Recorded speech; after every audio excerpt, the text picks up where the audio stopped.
Concept king class में आप सभी का स्वागत है। आज हम लोग हाइड्रोकार्बन में एल्कीन के बारे में पढ़ेंगे। एल्कीन को ओलेफिन भी कहा जाता है क्योंकि ये हैलोजन के साथ मिल करके ऑयली प्रोडक्ट का निर्माण करता है। Alkene is also called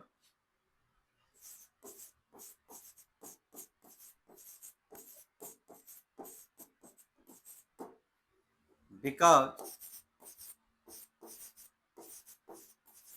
form oily product with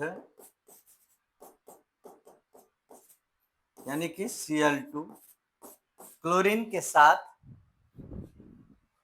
मिल करके ये ऑयली प्रोडक्ट का निर्माण करता है।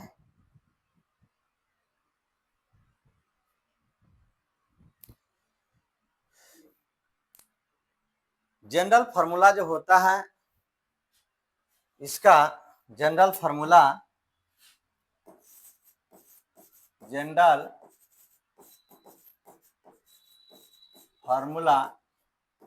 CnH2n, जहां n बराबर नंबर ऑफ कार्बन है और 2n बराबर नंबर ऑफ हाइड्रोजन है।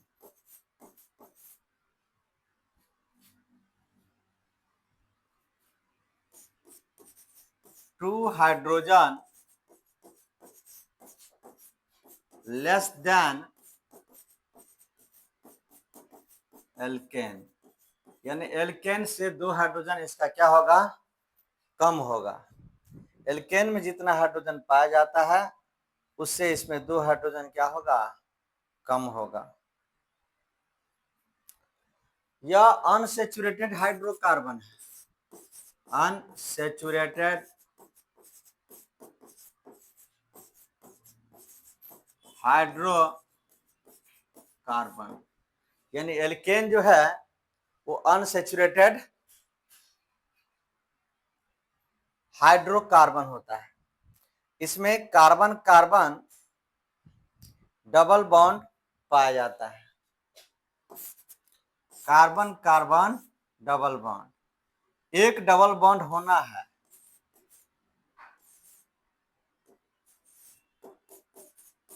कम से कम एक डबल बॉन्ड एल्कीन में कार्बन कार्बन एक डबल बॉन्ड होगा। देखिए ध्यान से, इस तरह से बन सकता है,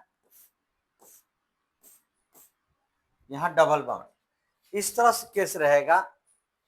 इसका हाइब्रिडाइजेशन sp2 होगा और sp2 हाइब्रिडाइजेशन होता है तो इसका जो स्ट्रक्चर होगा ट्राइगोनल प्लेनर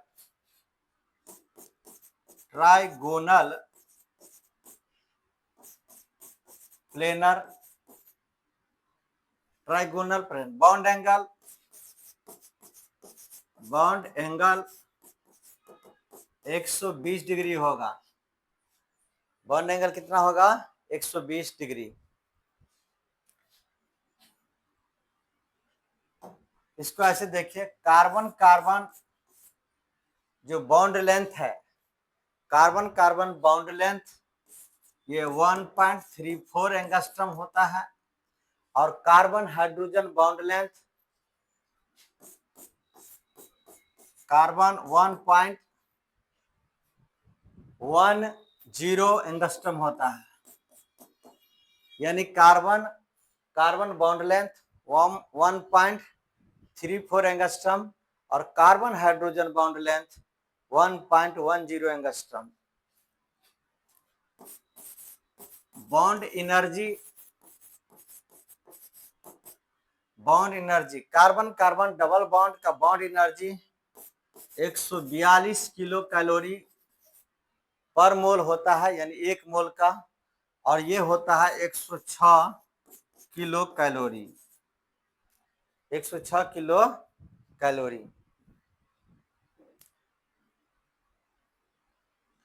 तो कार्बन कार्बन डबल बॉन्ड का बॉन्ड लेंथ जो होगा 1.34 एंगस्ट्रॉम और कार्बन हाइड्रोजन का बॉन्ड लेंथ होगा 1.10 एंगस्ट्रॉम। इसका नोमेनक्लेचर पढ़ चुके हैं हम लोग। तो अब इसका जनरल मेथड ऑफ प्रिपरेशन के बारे में पढ़ेंगे कि एल्केन को हम बनाएंगे कैसे। आइसोमेरिज्म भी पढ़ चुके हैं, सीस एंड ट्रांस आइसोमेरिज्म भी पढ़ चुके हैं। अब हमको इसमें पढ़ना है method of preparation,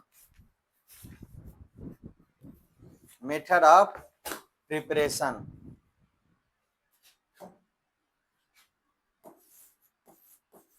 general method of preparation of alkene. Alkene हम लोग बनाएंगे कैसे? तो एल्कीन बनाने के लिए हम पहला पढ़ सकते हैं फ्रॉम एल्केन से। फर्स्ट में फ्रॉम एल्केन, उसमें आप पढ़े थे कि एल्केन से जो हम बनाते हैं तो पायरोलाइसिस कराते हैं, क्रैकिंग जिसको बोलते थे, पायरोलाइसिस, पायरोलाइसिस ऑफ एल्केन। यानी एल्केन को हीट करेंगे, एल्केन को गर्म करेंगे, हीट करेंगे, पायरोलाइसिस करवाएंगे एल्केन को 800 डिग्री सी पर। तो ये वाला इससे क्या होगा, टूटेगा।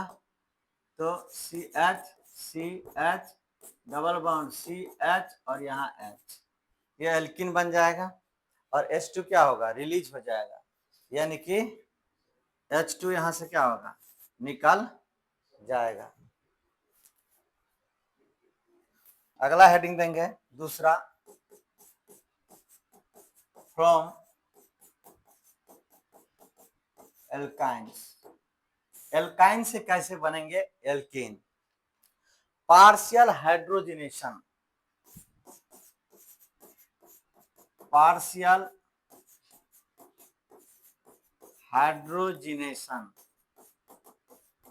हाइड्रोजिनेशन में क्या होगा, addition of hydrogen, addition of hydrogen. यानी एल्काइन में क्या है, कार्बन कार्बन ट्रिपल बॉन्ड रहता है, तो उसमें हाइड्रोजन को हमको क्या करना है, जोड़ना है, ऐड करना है। तो पार्शियल हाइड्रोजिनेशन यानी आंशिक रूप से हाइड्रोजन क्या करेंगे, उसमें जोड़ेंगे। तो H2 और कैटलिस्ट लिया जाता है, H2 और कैटलिस्ट, H2 और कैटलिस्ट, है ना। हाइड्रोजन लेते हैं और कैटलिस्ट लेते हैं। कैटलिस्ट में क्या क्या लेंगे, कैटलिस्ट में क्या क्या लेंगे, तो कैटलिस्ट में निकेल बोराइड लेते हैं, nickel boride, nickel boride catalyst के रूप में लिया जाता है। या palladium barium sulphate, palladium barium sulphate, या palladium calcium carbonate, palladium calcium carbonate. Palladium barium sulphate ये रोजेनमुंड कैटलिस्ट कहलाता है और ये लिंडलर कैटलिस्ट कहलाता है, रोजेनमुंड कैटलिस्ट, और ये लिंडलर कैटलिस्ट।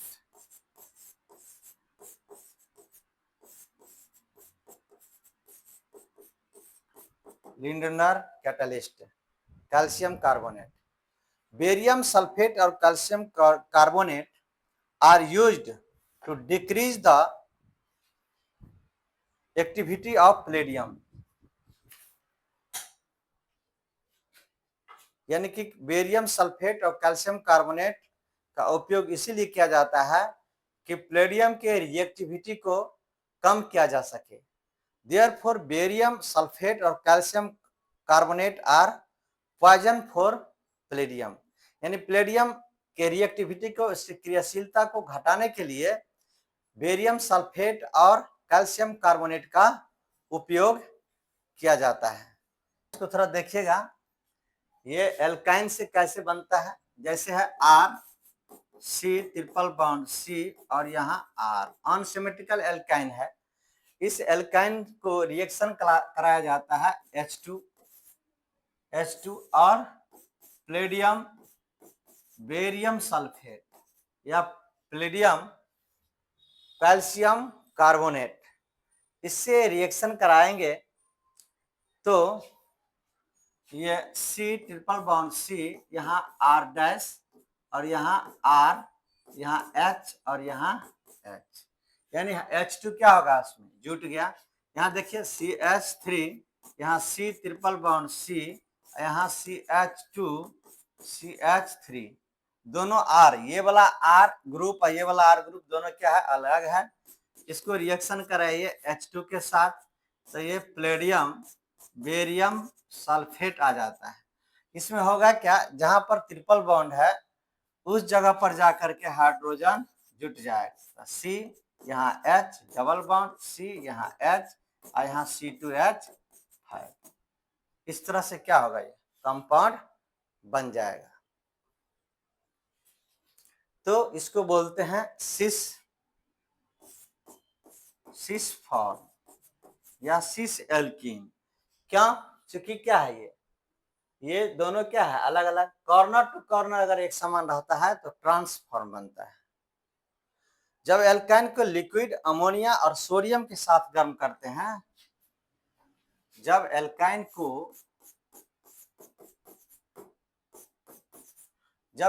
को लिक्विड अमोनिया और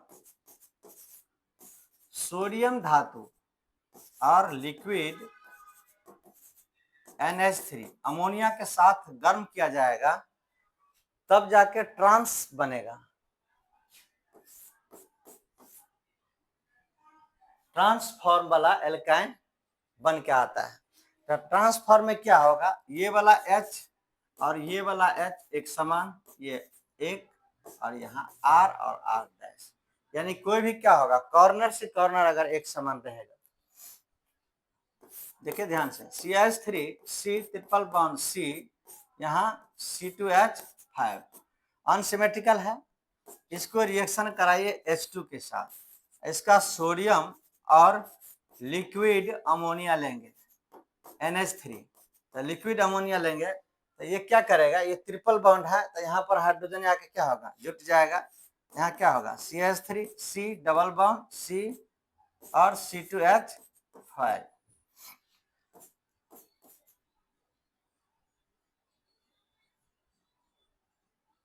और यहाँ क्या होगा H।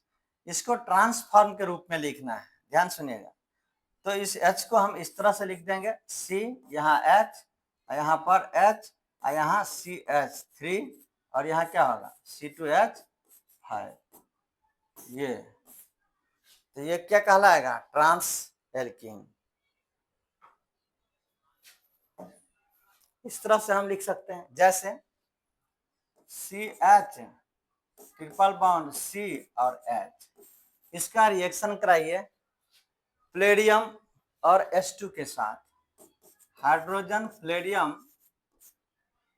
और बेरियम सल्फेट के साथ, यह हाइड्रोजन यहाँ पर जुट जाएगा तो C double bond C H और यहाँ H और यहाँ, ये बन गया एल्कीन, एथीन।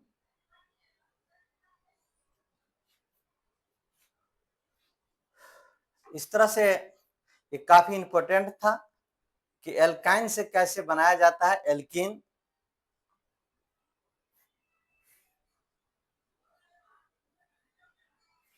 इसको अगर ऐसे लिखा जाए, जैसे CH3 C triple bond C और H है, इसका रिएक्शन H2 और प्लेडियम बेरियम सल्फेट या कैल्शियम सल्फेट, कैसा भी लेंगे, इसको अगर रिएक्शन कराएंगे तो ये यहाँ पर दे देगा CH3 C double bond C, यहाँ H और यहाँ H,